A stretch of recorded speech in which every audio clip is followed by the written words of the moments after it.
শান্তি রহমান কবে বিয়ে করছেন? জি, জি। শান্তি রহমান কবে বিয়ে করছেন? মন খারাপ থাকলে চুপ থাকি।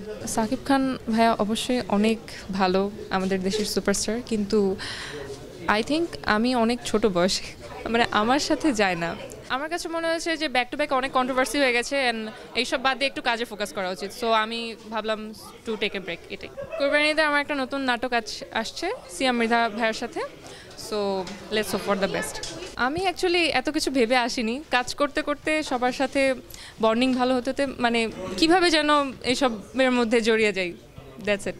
শান্তি রহমানের যখন মন খারাপ থাকে তখন আসলে সে কি করে? মন খারাপ থাকলে চুপ থাকি, চুপ থাকি, একা থাকি। শান্তি রহমান কোথায় ঘুরতে পছন্দ করেন? আমার নিজের এলাকায়, বাসার আশেপাশে। পাহাড়, সমুদ্র এগুলো কোনো কিছু পছন্দ আছে কিনা? সমুদ্র। সমুদ্রে কতবার যাওয়া হয়েছে? একবার। নেক্সট সমুদ্রে যেদিন যাবেন সেদিন আসলে কাকে নিয়ে যাওয়ার ইচ্ছা আছে? সেরকম কোনো ইচ্ছা নেই, দেখা যাক কী হয়।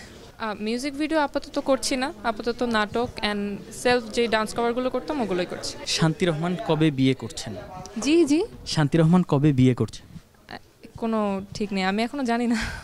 এখনও টিজার দেখিনি, তবে আমি তার লাস্ট যে বরবাদ সিনেমা ওটা দেখেছি, অনেক ভালো হয়েছে। না, ব্যক্তিগতভাবে তার সাথে কোনো দেখা হয়নি, তবে ভালো লাগে, এখন সে আগের থেকে অনেক ভালো করছে। সাকিব খান ভাইয়া অবশ্যই অনেক ভালো আমাদের দেশের সুপারস্টার, কিন্তু আই থিঙ্ক আমি অনেক ছোট বয়সে, মানে আমার সাথে যায় না। অবশ্যই সে অনেক যোগ্য, আমি তার তুলনায় কিছুই না, বাট যায় না আসলে। আমার কাছে মনে হয় এটাই ওনার সবচেয়ে বড় প্লাস পয়েন্ট, বিকজ যে একদম ফিটফাটভাবে মানে মিডিয়াতে এন্ট্রি করে তার অডিয়েন্সটা কিন্তু কম, ম্যাস অডিয়েন্স না। হ্যাঁ, কিন্তু যাদের হচ্ছে মানে সবার, মানে উনি সব ক্লাসের মানুষদেরকে রিচ করতে পেরেছেন। মানে একটা টাইমে ওনাকে যে ক্লাসের মানুষজন দেখতো, এখন হচ্ছে আপার ক্লাসের মানুষজনও দেখছে। সো আমার মনে হয় এটাই তার সবচেয়ে বড় প্লাস পয়েন্ট। 5 বছর পর খুশি দেখতে চাই, নিজেকে হ্যাপি দেখতে চাই। কোথায় দেখতে চাই এটা জানি না, তবে খুশি দেখতে চাই।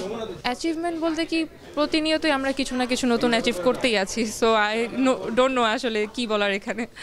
আমার এত টাইম হয় না, আমি খুব একটা কমেন্টস চেক করি না, তবে রিসেন্টলি যে একটু অফ ছিলাম যখন, তখন অনেক চেক করেছি। সো আমি তখন আবার ধরার চেষ্টা করেছি আমার কি ভুল, কি ঠিক, কি শুধরানো উচিত। So I am working on that. এটাই। আমি খুশি না থাকলে, সুখী না থাকলে এখানে আসতামই না। আমি কয়েকবার ইউজ করেছি কিছু ফাউন্ডেশন অ্যান্ড লিপস্টিক, আমার কাছে অনেক ভালো লেগেছে। অনেক শুভকামনা, আমরা তো চাবো এরকম আরও ব্র্যান্ডস দেশে গড়ে উঠুক। আপনারা সবাই দেখবেন, অবশ্যই জাজ করবেন যে আমি কীরকম করছি নাটকের সেক্টরে। আপনাদের কমেন্টস নেগেটিভ হোক পজিটিভ হোক, আমি বুঝতে পারবো যে আমার কী ঠিক করা দরকার বা কী।